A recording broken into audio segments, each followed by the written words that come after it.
오늘 말씀은 "우리는 무엇과 싸우고 있는가?"라는 말씀이에요. 그래서 파이팅 하셨습니까? 그래서 우리가 무엇과 싸워야 할 것인가 혹은 무엇과 싸우지 말아야 할 것인가를 오늘 말씀을 함께 나누면서 마음을 좀 정리해 보도록 하겠습니다. 요한복음 8장 1 절에서 11절 말씀입니다. 함께 읽겠습니다. 시작. 예수는 감난산으로 가시니라. 아침에 다시 성전으로 들어오시니 백성이 다 나오는지라.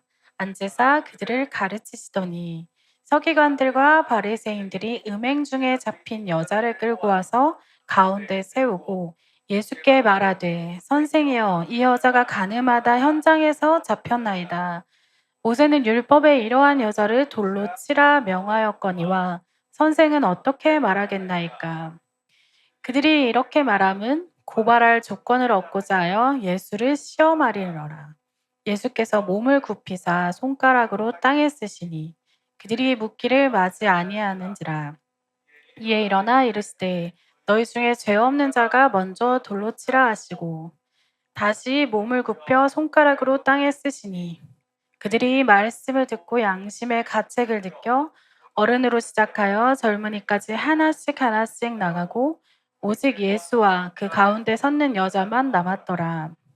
예수께서 일어나서 여자 외에 아무도 없는 것을 보시고 이르시되 여자여 너를 고발하던 그들이 어디 있느냐 너를 정죄한 자가 없느냐 대답하되 주여 없나이다. 예수께서 이르시되 나도 너를 정죄하지 아니하노니 가서 다시는 죄를 범하지 말라 하시니라.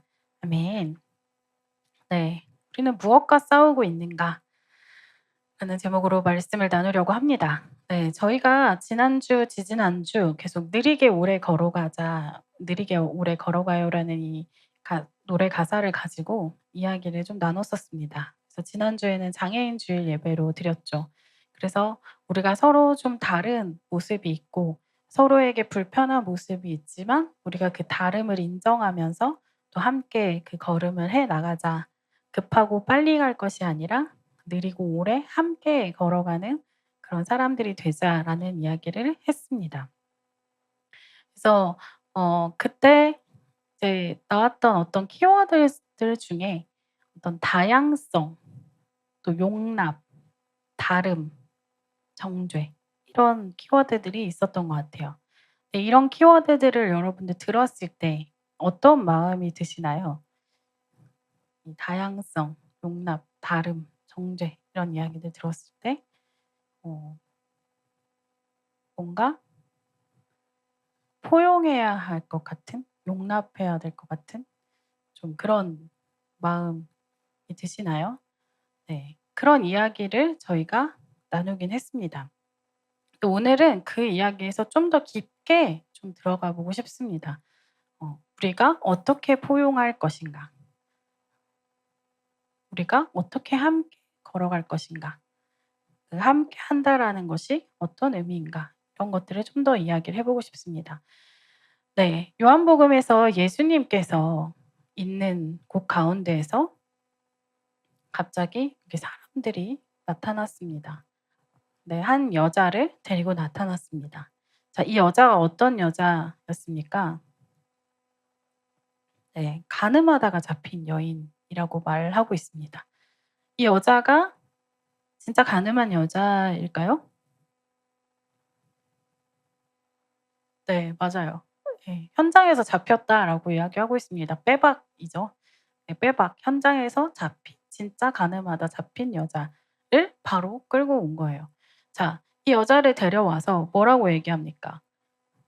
"모세의 율법에 이러한 여자를 돌로 치라."라고 명했는데 "선생님은 어떻게 생각하십니까?" 라고 묻는 거예요. 네. 모세의 율법에 뭐라고 써 있을까요? 모세의 율법대로 한다라면 어떻게 해야 되는 걸까요? 네. 맞습니다. 신명기 22장 22 절을 함께 읽겠습니다. 시작. 어떤 남자가 유부녀와 동침한 것이 드러나거든 그 동침한 남자와 그 여자를 둘 다 죽여 이스라엘 중에 악을 제할지니라. 뭐라고요? 둘 다 죽여. 자, 이 여자가 어디서 잡혔다고요? 현장에서. 그럼 현장에 뭐 자기 혼자 있었습니까? 간음하는데. 그죠? 혼자 있었으면 간음이 아니죠. 그러면 누구랑 있었을까요? 남자랑 있었겠죠. 그럼 현장에서 남자를 같이 봤을 거 아니에요? 근데 왜 이 현장에는, 아니 이 심판장에는, 예수님 앞에는 여자만 데리고 왔을까요?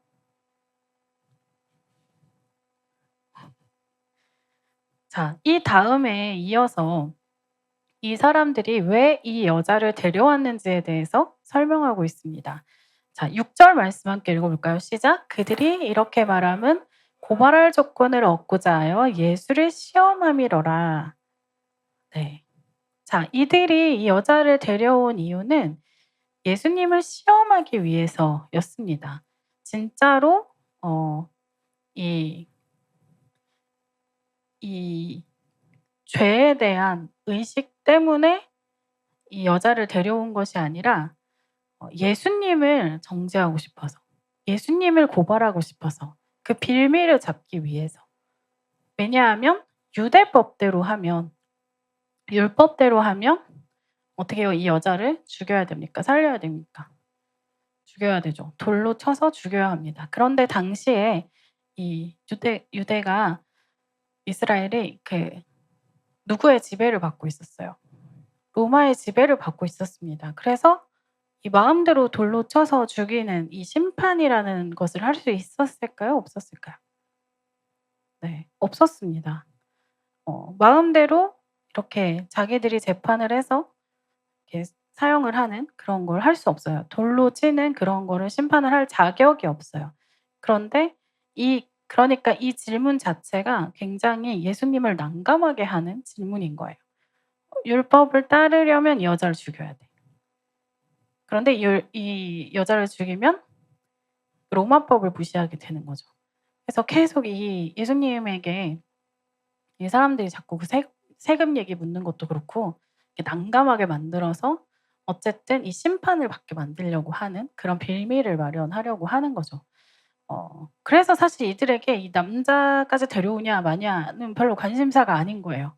그냥 어떤 이 연약한 여자를 데려다 앉혀서 예수님을 곤란하게 만드는 것이 이들의 목적입니다. 그러면 이들이 이 간음이라는 죄 자체를 정말 미워했을까요? 아니면 이 여자를 정죄하고 예수님을 정죄하는 것을 즐겼을까요?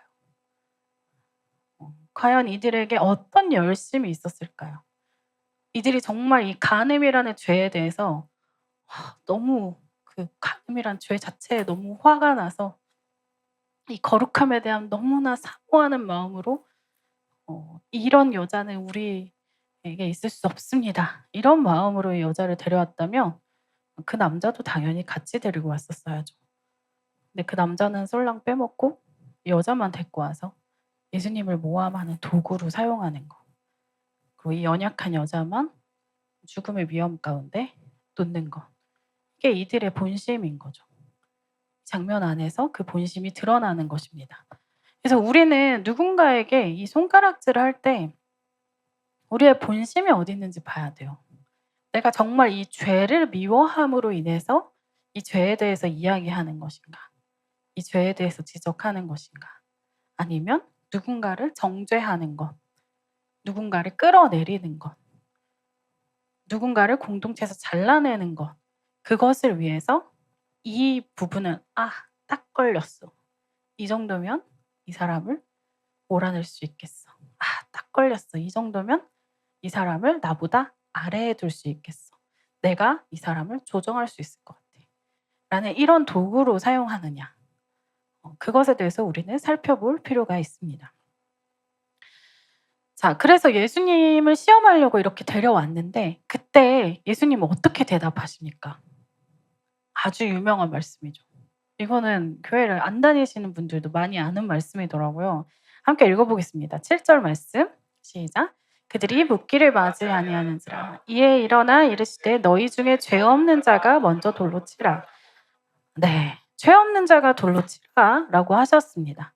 자, 죄 없는 자가 돌로 치라라는 말은 무슨 말일까요? 자, 이 여자가 죄가 있으면 돌로 치는 게 맞죠.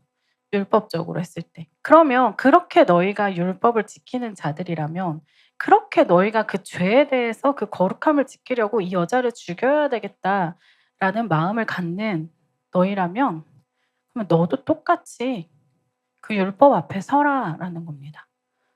너도 하나님 앞에 서서 그 심판을 받으라라는 겁니다. 지금 이 자리가 심판의 자리라고 생각한다면 너도 지금 그 심판의 자리에 서라라는 겁니다. 근데 그랬을 때 과연 어 죄 없는 자가 있었을까요? 그 하나님 앞에 지금 당장 섰을 때 "너의 죄값 그대로 심판할 거다."라고 말했을 때 죄 없는 자가 있었을까요? 없었죠. 하나도 남지 않고 다 떠났다고 말합니다. 지금 우리는요. 우리가 지금까지 살아온 죄들로 심판하겠다. 자, 지금부터 줄 서세요. 당당하신 분부터 앞으로 나오십시오. 지금부터 죄로 심판하겠습니다. 딱 이랬을 때 여러분 이렇게 당당하게 앞에 나오실 분 있을까요? 아니면 멀리 도망가고 있을까요? 아니면 구석에서 고개를 숙이고 있을까요? 혹시라도 내 이름을 부를까 봐.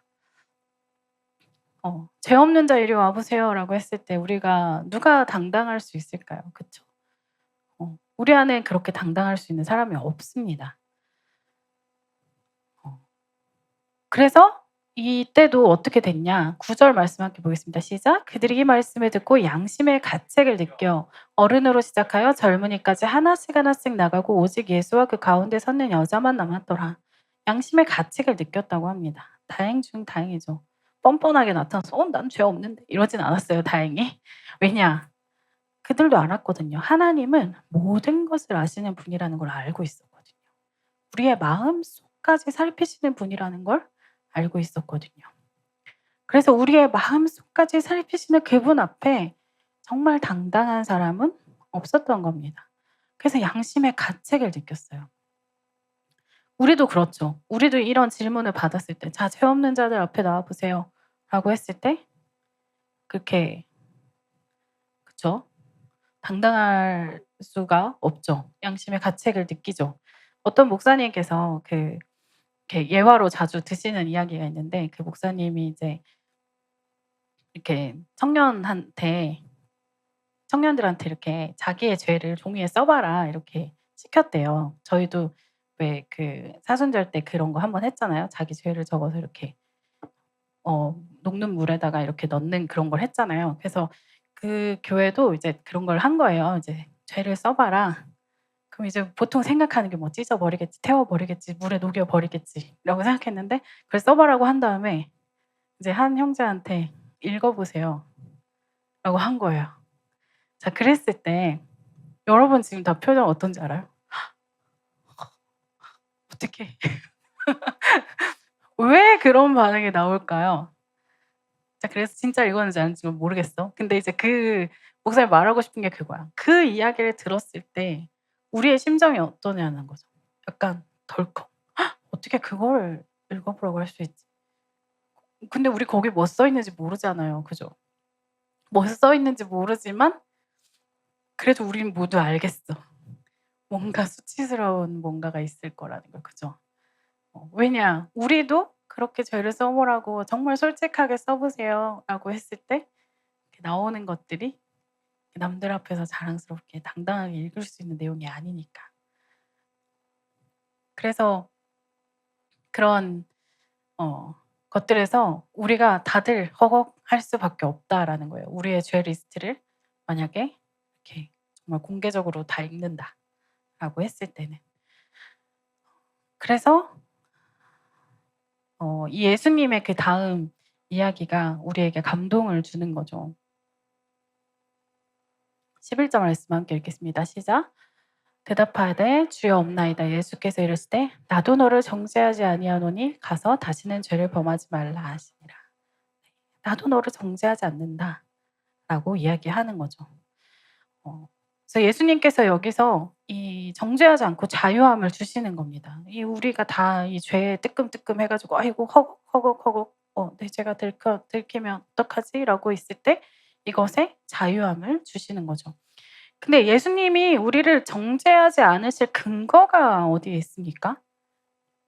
예수님이 누군데 정죄하지 않을 수 있습니까? 정죄할 수 있는 자격이 있는 거라면 정죄하지 않을 자격이 있어야지 정죄하지 않은 거. 내가 마음대로 막 "난 너 정죄하지 않을게." 이렇게 할 수 있는 거 아니잖아요. 그죠? 정죄하지 않을 근거가 뭐가 있습니까? 첫 번째는 예수님은 죄가 없으신 분입니다. 예수님 스스로가 온전히 거룩하신 분이시고 죄가 없는 분이기 때문에 누군가를 정죄할 수도 있고 정죄하지 않을 수도 있는 거예요. 두 번째는 예수님께서 그 죗값을 치르셨기 때문이에요. 예수님께서 그 죗값을 치르셨죠. 그냥 죄 없음, 너 죄 있는데 죄 없음. 이게 아닌 거죠. 너 죄 있는데 그 죄를 내가 지고 간다. 너 죄 있는데 그 죄의 대가를 내가 받는다. 라는 그 값의 지불을 본인이 하셨기 때문에 죄 없다, 정죄하지 않으실 수 있는 겁니다. 그래서 정죄하지 않으신 것은 죄를 가볍게 여기시는 것이 아니라 그 죄를 대신 짊어질 것이기 때문에 자신이 그 죄의 대가를 받기 때문에 하시는 말씀인 거예요. 그래서 그 죄 자체를 부정하는 것이 아닙니다. 죄를 가볍게 생각하는 것이 아닙니다. "너 그냥 그렇게 살아도 돼. 너는 그 죄랑 같이 살아. 괜찮아." 라고 말하는 것이 아니라는 거죠. 구원파에서는 그렇게 얘기하죠. "당신 구원 받았습니까? 몇 월 며칠 받았습니까? 그러면 자유를 누리십시오. 당신은 구원받은 백성입니다. 당신이 어떻게 살아도 이미 구원받은 사람입니다. 당신의 그 죄가 당신을 사로잡지 못할 겁니다." 라고 이야기합니다.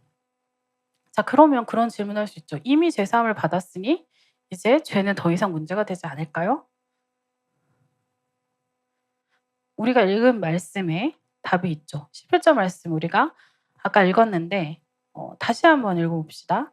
시작. 대답하되 주여 없나이다. 예수께서 이르시되 나도 너를 정죄하지 않으오니 가서 다시는 죄를 범하지 말라. 뭐라고요? 가서 다시는 죄를 범하지 말라라고 말씀하십니다. 예수님은 정죄하지 않겠다라고 말씀하셨지만 다시 죄를 짓지 말라고도 말씀하셨어요. 그래서 이미 죄를 받았기 때문에 '아 이제는 죄와 싸울 필요가 없어.'가 아니라 이미 죄 사함을 받았기 때문에 오히려 죄와 싸울 수 있는 것입니다. 그 죄와의 싸움으로 우리를 부르신 거예요. 우리가 시작할 때 물어봤어요. "우리는 무엇과 싸우고 있냐?" 죄를 지은 사람과 싸울 것이 아니라 우리는 우리 앞에 있는 죄와 싸워야 하는 것입니다. 내 앞에 가지고 있는 죄와. 자, 베드로전서 1장 15절 말씀 함께 읽겠습니다. 시작. 오직 너희를 부르신 거룩한 이처럼 너희도 모든 행실에 거룩한 자가 되라. 네, 모든 행실에 거룩한 자가 되라라고 말씀하셨어요. 너희를 부르신 그 하나님과 같이 하나님이 거룩하시니 너희가 하나님의 자녀로 부름 받았잖아요. 양자가 됐잖아요. 그럼 하나님의 아들답게 해야 되는 거죠. 그 모든 행실에 거룩한 자가 되라라고 부름을 받았다라는 것입니다. 자, 죄가 있는 곳에 은혜가 있다라고 얘기했고 죄인들에게 찾아오셨다라고 말씀하셨고 병든 자에게 필요한 의사라고 말씀하셨어요, 예수님께서. 그러면 우리가 병들어야 됩니까? 우리가 악해져야 됩니까? 우리가 죄를 지어야 됩니까? 라는 이 질문 앞에 말씀하죠. 로마서 6장 1절 2절 함께 읽겠습니다. 시작. 그런즉 우리가 무슨 말을 하리요? 은혜를 더하게 하려고 죄에 거하겠느냐? 그럴 수 없느니라. 죄에 대하여 죽은 우리가 어찌 그 가운데 더 살리요? 네. 내 죄가 이만큼 크니까 내가 이만큼 용서받았으니까 내 은혜도 이만큼 크니까 나는 죄를 더 많이 지어 가지고 내가 이 은혜를 누리며 살아야지. 그게 아니라는 거죠. 내가 그 은혜를 알았다면 그 은혜를 누린다면 오히려 더 거룩함을 추구하면서 사는 거죠. 은혜를 더하려고 내가 더 많은 용서를 받으려고 죄를 지어서는 안 된다라는 겁니다. 그래서 은혜라는 것은 죄를 허용하는 근거가 아니라 죄와 단절하게 만드는 능력입니다. 은혜가 있기 때문에 오히려 죄와 단절할 수 있는 능력을 갖게 된다라는 거죠. 그래서 은혜를 묵상할수록 죄를 짓는 것이 아니라 은혜를 묵상할수록 죄를 짓지 않게 되는 것입니다. 그래서 베드로전서 2장 11절 12절에서 이렇게 말합니다. 함께 읽겠습니다. 시작. 사랑하는 자들아 거류민과 나그네 같은 너희를 권하노니 영혼을 거슬러 싸우는 육체의 정욕을 제어하라. 너희가 이방인 중에서 행실을 선하게 가져 너희를 악행한다고 비방하는 자들로 하여금 너희 선한 일을 보고 오시는 날에 하나님께 영광을 돌리게 하려 함이라. 자, 선한 일을 하라고 말씀하시는데 처음 부를 때 뭐라고 말씀하시냐? 사랑하는 자들아 라고 말씀하십니다. 자, 사랑을 받기 위해서 하는 것이 아니라 사랑받는 자들이기 때문에 선한 일을 하는 것입니다. 우리가 하나님의 자녀이기 때문에 선한 일을 하는 것이죠. 그것이 우리의 부르심이 있는 것입니다. 저희가 지금 요한복음 8장 1절에서 11절 말씀을 보고 있거든요. 거기서 이 가늠한 여인에 대한 이야기를 하고 있습니다. 자, 가늠한 여인에게 내가 너를 정죄하지 않겠다라고 말씀하셨지만 그 다음에 뭐라고요? 다시는 죄를 범하지 말라라고 말씀하셨다 그랬죠. 자, 그 다음에 이어서 나오는 12절에 뭐라고 말씀하실까요? 예수님께서. 함께 읽어보겠습니다. 시작. 예수께서 또 말씀하여 이르시되 나는 세상의 빛이니 나를 따르는 자는 어둠에 다니지 아니하고 생명의 빛을 얻으리라. 예수님께서 세상의 빛이라고 말씀하셨습니다. 빛이 비추면 어둠이 사라지죠. 어둠은 빛이 없는 곳이 어둠인 거죠. 예수님께서 자신이 빛이라고 말씀하시면서 그 빛에 대한 이야기를 하십니다. 그래서 이 가늠한 여인을 용서한 이야기는 단순히 어떤 죄에 대한 용서만을 얘기하는 것이 아니라 예수님께서 그 죄를 어떻게 다루셨는가에 대한 이야기를 하고 있는 것입니다. 자, 자유에 대한 이야기를 한번 해봅시다. 우리가 예수님 믿으면 죄에 대해서 구원받았으니까 진리가 우리를 자유케 하니까 뭔가 이 자유함이 있다라는 생각이 있잖아요. 그 자유가 뭔지 한번 봅시다. 요한복음 8장 32절 읽겠습니다. 시작. 진리를 알지니 진리가 너희를 자유롭게 하리라. 자, 진리가 우리를 자유롭게 할 것이다라고 말했을 때 그럼 여기서 말하는 자유는 무엇일까요? 어떤 자유일까요? 무슨 자유일까요? 아유, 교회 다니니까 자유가 없던데? 대부분 이제 교회 다니기 좀 싫어하시는 분들이 교회 다니니까 뭐도 못하게 하고 막 이것도 못하게 하고 막 이거 하면 뭐라 그러고 막 저거 하면 하고 싶은 것도 못하게 하고 하기 싫은 건 또 하라 그러고 자유가 없는 것 같은데 자유가 있대 라는 이런 질문이 있을 수 있죠. 과연 진리 안에 자유가 있습니까? 주님을 믿는 것 안에 자유가 있습니까? 여러분 자유를 누리고 계십니까? 어떤 자유를 누리고 계십니까? 어떤 자유가 있습니까? 여러분에게. 네. 자, 이게 8장 32절 말씀이잖아요. 자, 이 8장이 계속 이런 얘기를 하는 거예요. 정죄하지 않아. 풀어줘. 하지만 다시 죄를 짓지 말라라고 얘기했죠. 그리고 자신이 빚진 걸 말씀하십니다. 그리고 다시 자유롭게 할 거라고 얘기해요. 자, 32절 넘어가서 34절에 지금 계속 요한복음 8장이에요. 34절에 그것에 대해서 이 자유에 대해서 이렇게 이야기합니다. 함께 읽겠습니다. 시작. 예수께서 대답하시되 진실로 진실로 너희에게 이르노니 죄를 범하는 자마다 죄의 종이라. 종이 뭡니까? 종. 종은 누구의 말을 듣죠? 주인의 말을 듣죠. 주인의 말을 따라야 하죠. 말 그대로 종인 거예요. 노예인 거죠. 죄를 범하는 자는 죄의 종이 되는 거예요. 왜 죄의 종이 될까요?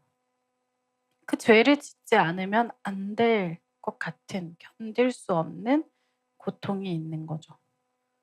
그래서 술이 술을 부르고, 그죠? 마약이 마약을 부르고, 그 죄를 벗어날 수 없는 올가매는 것에 계속 이렇게 종처럼 따라다니게 되는 거죠. 그래서 막 그런 말 하잖아요. 처음엔 내가 술을 마셨는데 나중에 술이 나를 먹더라. 처음엔 내가 술을 선택했는데 이렇게 보다 보니 이렇게 살다 보니 술이 나를 자꾸 데리고 다니더라. 점점 자기의 의지가 없어지고 오히려 그 자기가 빠져버린 그게 술뿐만 아니라 여러 가지 것들이 될 수 있죠. 술 마신다고 막 이렇게 뭐라고 하는 것이 아닙니다, 지금. 술이 중요한 단어가 아니에요. 무엇이든지 그렇게 우리를 옭아매는 것들, 그것을 벗어나서 살 수 없게 만드는 것들 얘기하는 거죠. 그래서 진짜 자유는 무엇이냐. 이 자유함에 대해서 얘기하시면서 죄의 종에 대한 이야기를 하셨을 때 그러면 이 죄의 종으로부터 자유케 하는 걸 거잖아요. 이 죄의 종으로부터 자유한 게 뭐냐, 진짜 자유가 뭐냐라고 했을 때 죄와 싸울 수 있는 자유가 있는 것입니다. 여러분, 언제 종이 돼요? 언제 종이 되는 것 같아요? 내가 약하니까, 내가 힘이 없으니까, 내가 가진 게 없으니까. 그죠? 여러분, 누가 여러분에게 목줄 메고 끌고 다닌다고 생각해 보세요. 근데 기성이가 안 왔지만 기성이가 이게 등치 이따만한 기성이가 여러분을 목줄 메고 끌고 가면 사실 옷님으로 끌고 가면 옷님으로 저항해도 끌려갈 겁니다. 그죠? 근데 만약에 이혜리가 여러분 목에 목줄을 메고 막 끌고 간다고 생각해 봐요. 이혜리가 막 옷 전심으로 막 끌고 가. 그럼 여러분이 어떻게 할 것 같아요? 아, 그거는 장난쳐 주는 거고. 네. 네. 여러분이 힘을 빡 하면 어떻게 해요? 버틸 수 있죠? 이길 수 있는 거예요. 끌려가지 않을 수가 있는 겁니다. 우리가 성령에게 충만할 때, 성령님으로 충만할 때, 우리가 진짜 주님의 진리로 자유할 때 우리는 죄가 우리에서 옆에서 깔짝깔짝거려도 끊어낼 수 있는 거예요. 그런 자유가 있는 겁니다. 우리에게 그 힘이 있는 거예요. 이 죄와 싸울 힘이 있는 거예요. 진짜 힘이고 진짜 자유예요, 그게. 죄라는 놈을 컨트롤할 수 있는 거죠. 죄에게 우리가 컨트롤 당하는 게 아니라 술이 나를 부른다 하면서 끌고 가는 게 아니라 내가 제어할 수 있는 겁니다. 취하지 않는 그 이성을 가지고 있는 거죠. 그래서 용서는 죄의 결과를 제거하는 거예요. 정죄하지 않겠다라고 했을 때는 내가 너의 그 죄가 죄가 아니라고 말하는 것이 아니라 그 죄의 결과를 내가 용서한다라는 얘기입니다. 그래서 주님이 우리를 용서하신 거는 죄가 죄가 아니라고 말한 게 아니에요. 그 죄를 용서하겠다고 말씀하시는 겁니다. 그 죄의 결과를 내가 대신 받겠다. 너가 그 죄의 대가를 받지 않게 하겠다라는 얘기입니다. 근데 자유는 죄의 권세를 깨뜨리는 겁니다. 더 이상 그 죄에 끌려다니지 않도록, 죄에 휘둘리지 않도록. 그래서 중독이라는 것은 사실 술 중독 같은 경우에도 술을 얼마나 마시냐가 중요하지 않아요. 얼마나 내가 술을 제어할 수 있느냐. 아니면 술이 나를 제어하고 있느냐. 술이 나를 끌고 가고 있느냐. 그것이 중독의 아주 중요한 갈림길이거든요. 다른 것들도 마찬가지예요. 내가 얼마나 그것에 끌려가는가. 좋아 보이는 것도 마찬가지입니다. 인정도 마찬가지예요. 명예도 마찬가지입니다. 성공하는 거, 공부도 마찬가지예요. 공부 좋죠. 하지만 내가 공부의 노예가 될 수도 있어요. 내가 끌려가면, 내 인생이 끌려가는 거면. 자, 그럼 여기서 죄란 무엇인가라는 질문을 우리는 던져봐야 되는 겁니다. 단순하게 술은 죄입니까? 담배는 죄입니까? 이렇게 물어볼 것이 아닌 거예요. 진짜 죄라는 것이 도대체 뭘까? 죄가 뭘까? 그것을 단순하게 어떤 행위는 죄입니다라고 정의 내릴 수 있냐? 아니다. 죄란 하나님을 중심에 두지 않는 삶이다. 관역의 빗나감이라고 말하잖아요. 이 죄의 원어가 관역의 빗나감. 정확하게 하나님을 중심에 둬야 되는데 그것에 빗나가는 것이 죄라는 것입니다. 하나님을 중심에 두지 않는 삶. 다들 코란데오 답을 쓰고 계신 것 같은데 네, 재밌네요. 자, 두 번째. 자, 죄란 또 다른 말로 이렇게 말할 수 있어요. 하나님을 하나님으로 대하지 않는 것. 이게 무슨 말이에요? 하나님은 하나님이어야 돼요. 근데 하나님을 하나님의 자리가 아니라 내가 원하는 어떤 신의 모습으로 생각하는 거죠. 어떤 사람에게는 나에게 공포를 주는 대상일 수도 있고, 어떤 사람에게는 무조건 내 이야기를 다 들어주는, 소원을 들어주는 지니 같은 존재일 수도 있고, 어떤 사람에게는 자판기처럼 내가 주면 돌려주고 내가 안 주면 안 주는 자판기 같은 존재일 수도 있고. 근데 어쨌든 자기가 만든 자기의 어떤 모습으로 신을 생각하는 거예요. 진짜 하나님이 아니라. 그래서 하나님을 하나님으로 대하지 않는 것이 바로 죄입니다. 그래서 하나님보다 더 사랑하는 것, 하나님보다 더 의지하는 것, 하나님보다 더 두려워하는 것. 두려워하는 것도 포함돼요. 내가 두려워서 공부를 미친 듯이 해. 그것도 우상이 될 수 있습니다. 왜? 하나님이 주신 나의 거룩한 성전인 내 몸을 괴롭히면서 쌍코피 터져가고 막 허리 디스크, 목 디스크 막 이렇게 눈 다 터져가면서 그렇게 하는 것이 하나님을 사랑하는 건가? 내가 두려움에 공포에 떨면서 안절부절하면서 그 길을 그렇게 하는 것이 그것이 잘하고 있는 것인가? 아니라는 거죠. 우리가 두려워하는 것조차도 사실 두려워서 뭔가에 매여 있는 것도 죄의 하나의 부분인 겁니다. 술이 문제되는 이유는 취하지 말라라는 것도 있지만 그것을 우리의 도피처로 삼기 때문인 것도 있어요. 내가 기도하고 하나님을 의지하는 것보다 내가 술을 먼저 찾는 거죠. 뭔가 술 한 잔 캬 하면 뭔가가 확 날아갈 것 같은 착각을 하는 거죠. 착각입니다, 그것은. 술 마신다고 그 문제가 해결되지 않아요. 술 마신다고 머리가 잘 돌아가서 이거를 다 되지가 않습니다.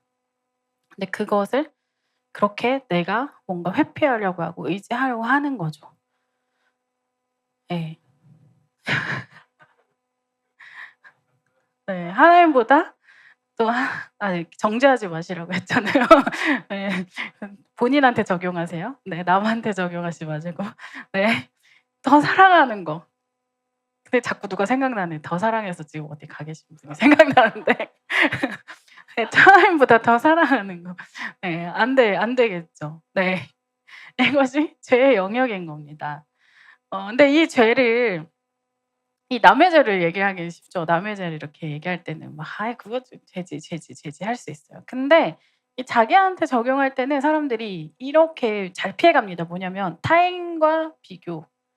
그래서 쟤보다는 그래도 또 시대적 기준. 요즘엔 다 그래. 요즘에 누가 혼전순결 지켜. 다 동거도 하고 애도 뭐 미리 낳고 그러더만." 그죠? 자기중심적. 나는 그거 싫어. 나는 이렇게 할 거야. 나는 원래 이런 사람이야." 이 타인과 비교, 시대적 기준, 자기중심적인 사고로 죄에 대해서 그냥 무감해지는 거예요. 이 정도는 괜찮지. 다들 이러고 살아. 하나님도 이해하시겠지."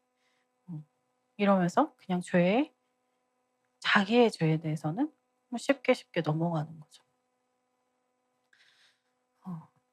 근데 하나님께서 그렇게 가볍게 얘기하지 않으셨어요, 이 죄에 대해서. 자, 히브리서 12장 14절 말씀 읽겠습니다. 시작. 모든 사람과 더불어 화평함과 거룩함을 따르라. 이것이 없이는 아무도 주를 보지 못하리라. 굉장히 무서운 말씀입니다.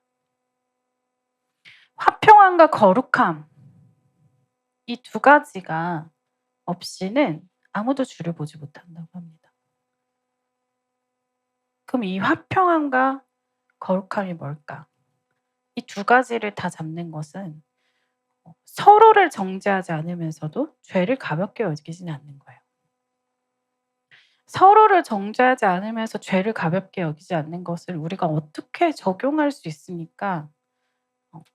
이런 거예요. 공동체 안에서 정죄하지 않습니다. 자꾸 우리 뭐라고 하지 마시고 술을 많이 마신다고 너무 지적하지 마시고 그걸 정죄하는 것이 아니라 공동체 안에서는 정죄하는 것이 아니라 공동체 안에서는 용납함으로. 그렇지만 자기는 어떻게? 죄와 죽기까지 싸우는 거죠. 자기 자신에게 적용할 때는 그 죄에 대한 치열한 싸움을 해야 되는 거예요. 근데 우리는 반대로 하니까 문제가 생기는 거죠. 자꾸 남한테는 "저거 봐라, 저거 봐라." 이렇게 하고 자기한테는 "아 근데 이거 어쩔 수 없었어. 아 불가피한 어쩔 수 없어." 이렇게 하면서 그러면 싸움이 생기는 거죠. 그래서 우리는 반대로 해야 되는 겁니다. 공동체 안에서는 품어 주고 용납해 주고 하지만 자기 자신은 치열하게 싸우는 거죠. 말씀 들을 때 꼭 그런 사람도 있어요. "아 이거 걔 얘기다, 걔 얘기다. 아 이거 우리 아빠 얘기네, 우리 아빠 얘기." 자기한테 적용을 안 해. 설교 다 듣고 계속 설교 들으면서 끄덕끄덕 "아 맞아, 맞아, 맞아. 우리 아빠 우리 엄마가 저렇다니까." 네. 정작 자기에게 적용하는 게 하나도 없어. 그러면 안 되는 거죠. 우리의 말씀은 설교도 그렇고 묵상도 그렇고 기도 중에 하나님 주신 마음도 다 우리한테 적용해야 돼요, 자기 자신한테. 근데 자기 자신의 이야기로 듣지 않고 남한테만 자꾸 적용하고 정작 자기는 그 싸움을 하지 않고 자기를 돌아보지 않고 그것이 하나님이 원하는 그리스도인의 삶이 아니라는 겁니다. 그럼 다시 처음의 질문으로 돌아갑시다. 우리는 어떤 싸움을 해야 합니까? 우리는 무엇과 싸워야 합니까? 율법주의적 싸움과 복음주의적 싸움이 있는데 이 에바너 하신 분들은 교육을 받았는데 우리 온유가 최근에 교육을 받았는데 네, 율법주의적 싸움과 복음주의적 싸움이 있는데요. 네. 자, 율법주의적 싸움으로 봤을 때 우리는 사랑받기 위해 싸우는 거예요. 죄와 싸우는 건요. 여기서 싸우는 건 서로 싸우는 거 아니고 죄와 싸우는데 우리는 사랑받기 위해 싸운다? 그러면 그건 율법주의적인 거예요. 근데 복음주의적인 건 뭐다? 우리는 사랑받기 때문에 싸우는 거야. 우리는 사랑받고 있기 때문에 죄와 싸우는 것입니다. 자, 율법주의적인 사고에서는 우리는 받아들여지기 위해 싸우는 거예요. 근데 복음주의적인 거에서 뭐지? 우리는 받아들여졌기 때문에 싸우는 거예요. 이 차이가 크죠? 그래서 죄와 싸운다라는 것은 절대 넘어지지 않는 것을 말하는 것이 아닙니다. 넘어져도 다시 하나님께 돌아오는 것을 포기하지 않는 것을 말하는 거예요. 알코올 중독자가 우리 공동체 들어올 수 있을까요? 없을까요? 있습니다. 네, 어젯밤에 술 마셨어도 오실 수 있어요. 오늘 아침에 마셨어도 오실 수 있습니다. 네, 괜찮아요. 네, 수량계 풍기면서 오실 수 있습니다. 네. 근데 그래서 넘어지지 않는 것이 아니라 그럼에도 불구하고 계속해서 하나님께 돌아오는 거. 계속해서 이 싸움을 해 나가는 거. 포기하지 않고 이 싸움을 해 나가는 것이 우리의 몫이라는 거죠. 그래서 이렇게 포기하면 안 됩니다. '아 나는 왜 이것도 못 끊지?' 우리가 되게 쉽게 빠지는 죄 중에 뭐 포르노그래피를 본다든가 그죠? 어떤 그런 야한 생각을 한다거나 우리 젊은이들에게 그런 씨름들이 많이 있죠. 근데 그랬을 때 그런 자기 혐오가 올라올 수 있어요. '나는 왜 이걸 또 못 끊지? 나는 하나님 사랑하는데 내 예배했는데.' 제일 많이 넘어진 때가 언제인 줄 아세요? 수련회 하고 났을 때. 막 열정적으로 예배하고 에너지 다 쏟고 막 집에 돌아와서 되게 공허해. 뭔가 마음이 비었어. 막 사람들하고 우르르르르 막 같이 있다가 혼자 다 있으니까 뭔가 너무 더 마음이 외로워. 그럴 때 우리가 되게 쉽게 넘어지거든요. 자기가 원래 하던 습관을 따라서. 어떤 사람은 그게 포르노일 수도 있고 어떤 사람은 그게 야설 같은 걸 수도 있고 어떤 사람은 그게 술일 수도 있고 어떤 사람은 그게 담배일 수도 있어요. 근데 뭔가를 그런 다른 것으로 뭔가를 채우려고 찾는 거죠. 그러면서 나에 대해서 자책하는 겁니다. '아 나는 왜 이것도 못 끊지? 왜 나는 이게 안 되는 사람이지?' 근데 그러다가 그게 반복. 처음에는 막 울면서 '내가 주님 어떻게 이런 죄인인 나를' 이렇게 하다가 나중에는 '에이 어차피 또 안 되는데 그냥 이렇게 살자.' 그리고 남들은 모르는데 뭐 그냥 내가 그냥 혼자 이렇게 있는 거지 뭐. 그러면서 나만의 세계가 이제 만들어지는 거죠. 겉으로는 굉장히 거룩한 사람인 것처럼. 하지만 속 안에서 나는 알아. 아, 내 사실은 이런 사람인데. 라고 생각하면서 자기 자신에 대한 체념을 또 하는 거죠. 근데 저는 저희 공동체가 좋은 게 저희 공동체가 사람들이 되게 특이하다는 얘기를 많이 해요. 되게 특이한 사람들이 모여 있다. 참 다 특이하다 이렇게 얘기하는데 그래서 뭐 정상인 찾기 그 대결을 해도 사실 정상인의 세 손가락을 꼽기가 어려운 네, 그럴 정도로 도대체 탑3가 누구냐. 이게 밑에서부터 올라오는 건 쉬운데 이게 위에서부터 내려가는 게 너무 어려운 진짜 독특한 특이한 사람이 있는 공동체다. 여러분도 지금 머리 생각하니까 어렵죠? 탑3 뽑기가 어렵다니까. 근데 저는 그게 참 좋다고 생각해요. 서로의 이런 고민과 연약함과 이 씨름들을 오픈할 수 있는 공동체가 참 건강하다고 생각해요. 그런 싸움들을 내가 하고 있다. 근데 그것을 포기하지 않으니까 이야기할 수 있는 거예요.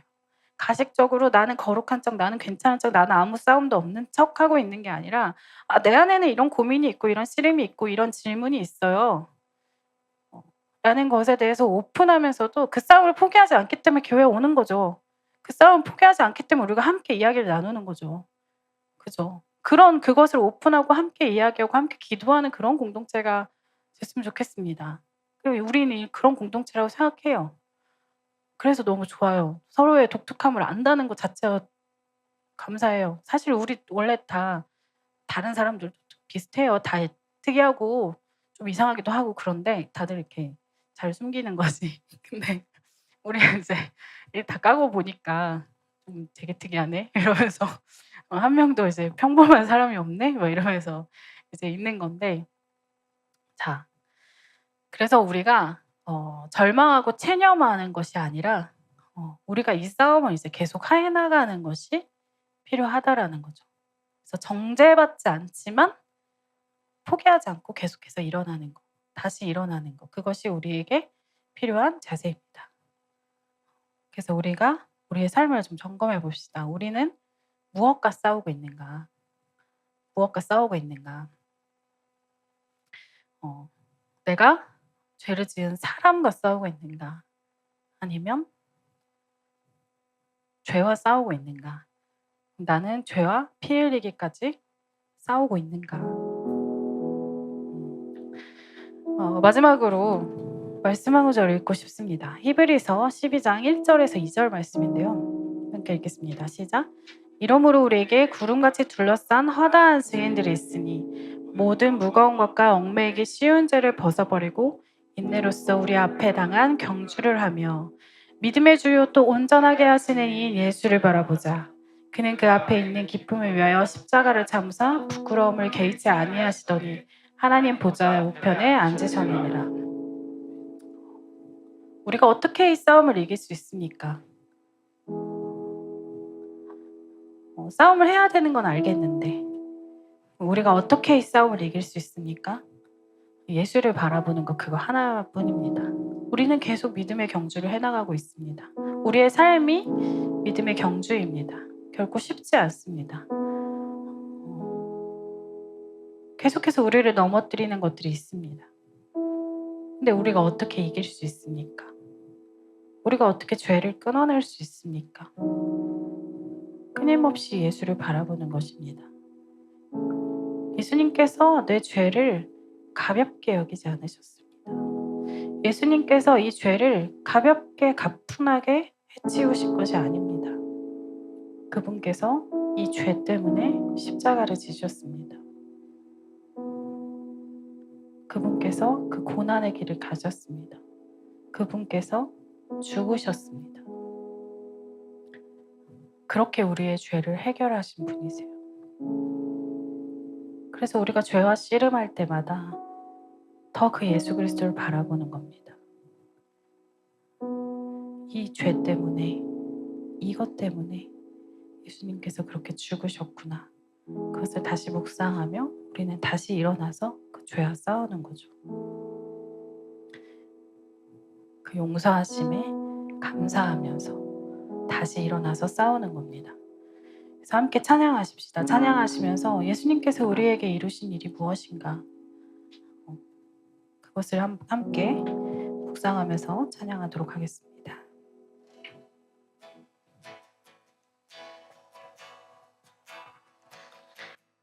보혈 세상의 모든 헛된 의심보다 능력 있는 말씀 날 의롭다 하며 날 보호하시네 예수의 보혈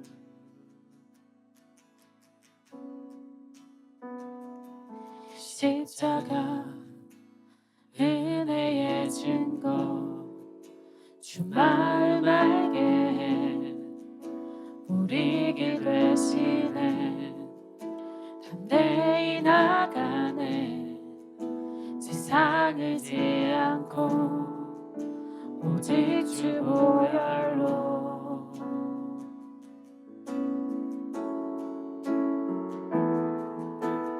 우리 죄를 씻기고 다시 온전케 하는 예수 피밖에 예수의 피밖에 없네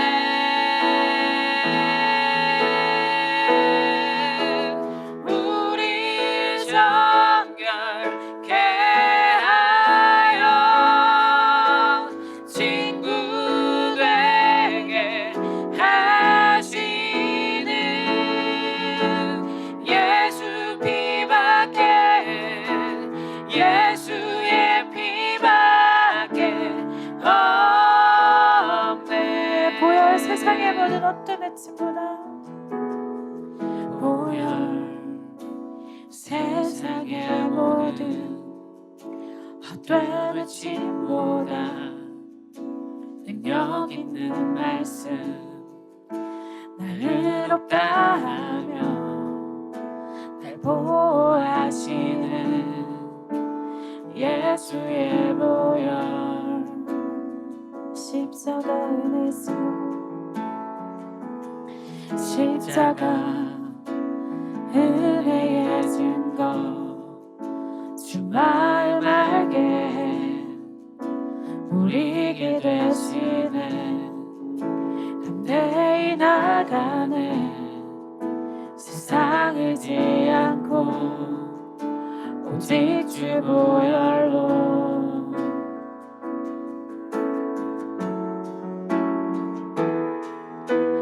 우리 죄를 씻기고 다시 온전케 하는 예수 피밖에 예수의 피밖에 없네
우리가 주님 앞에 고백하십시다.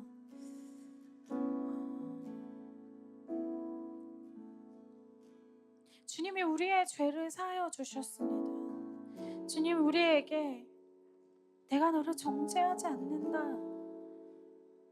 나의 진리가 너희를 자유케 할 것이다. 라고 말씀하셨습니다. 그러나 그것이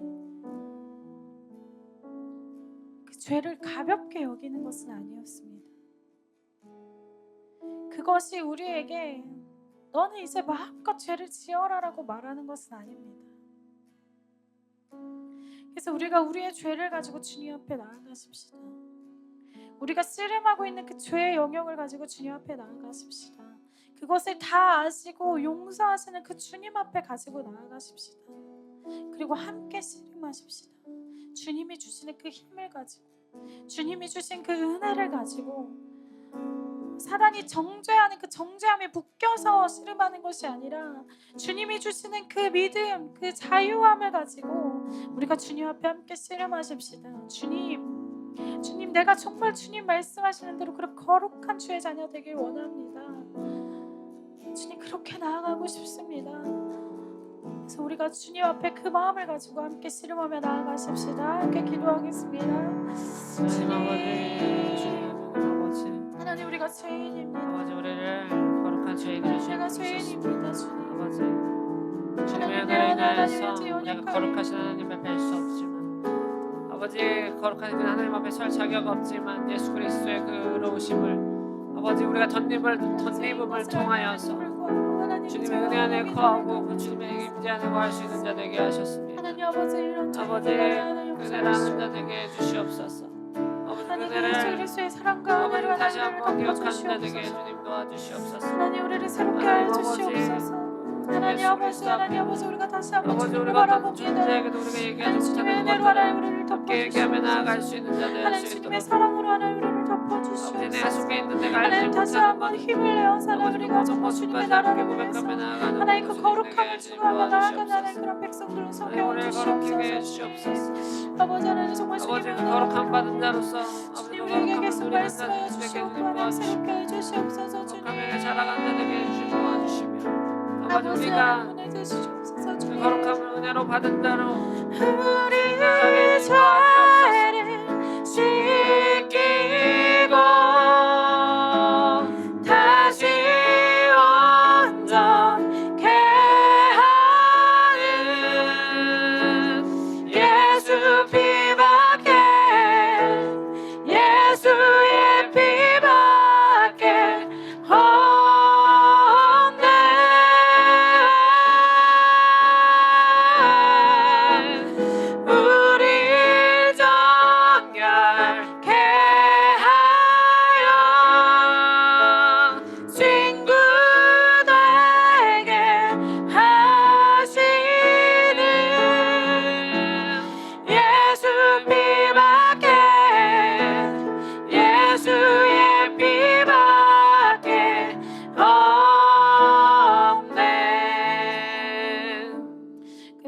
더 기도하실 때에는 혹시 내 마음에 누군가를 향해서 정죄하는 마음이 있지 않았는지 좀 고백하십시다. 나도 죄와 싸우는 연약한 사람이지만 그럼에도 불구하고 또 다른 사람을 향해서는 손가락질하고 정죄하는 모습들, 또 어떻게 보면 정죄하는 모습을 보면서도 정죄할 수 있습니다. 그조차도 우리는 정말 정죄하기에 너무 익숙하고 정죄하기를 즐겨하는 사람입니다. 그래서 다른 사람들의 죄를 지적하면서 마치 나에게는 그 죄가 없는 것처럼 나는 그 죄에서 해방된 사람이니까 내게 없는 죄에 대해서는 자유롭게 아주 비판적으로 얘기하기 쉬운 사람들. 그래서 우리의 그런 모습을 회개하십시다. 주님, 내가 용서받은 걸 기뻐하는 것처럼 감사하는 것처럼 내 친구의 내 이웃의 그 아픔, 그 고통, 그 씨름 그것에 감사합니다. 내가 그 싸움에 동참하고 싶습니다. 내가 그를 정죄하는 것이 아니라 그와 함께 싸우는 사람, 그와 함께 걸어가는 사람이 되고 싶습니다. 우리가 함께 그 고백을 드리십시다. 주님, 하나님, 나를 향한 용서만 기뻐하는 자가 아니라 하나님, 내 친구, 내 이웃을 향한 그 하나님의 용서하심에도 기뻐하는 자 되기를 원합니다. 하나님, 그래서 우리가 하나님 돌을 들고 치료하는 자가 아니라 하나님 예수님과 함께 서서 함께 정죄하지 않는 자로 하나님 그렇게 있고 싶습니다. 하나님, 우리가 하나님 우리의 죄와 다른 이의 죄의 크기를 비교하는 자가 되지 않게 해 주시옵소서. 하나님, 그 죄에 묶여서 죄를 하나님 우리가 판단하는 자로 있지 않게 해 주옵소서. 하나님, 그 정죄하는 것조차 우리에게 죄인 것을 우리가 알게 하여 주시고 그 어떤 것으로도 다른 이들을 심판하는 심판자의 위치에 서지 않도록 주님 우리를 붙들어 주시옵소서. 하나님, 죄를 분별하면서도 하나님 우리가 하나님 그 죄를 정죄하는 것이 아니라 함께 싸워가는 자들로 함께 동행하는 자들로 주님 곁에 있게 하여 주시옵소서. 하나님, 우리에게 그 넉넉한 마음을 주님 허락하여 주시옵소서. 주님 아버지, 정말 주님의 은혜를 구합니다. 주님 아버지, 감사합니다.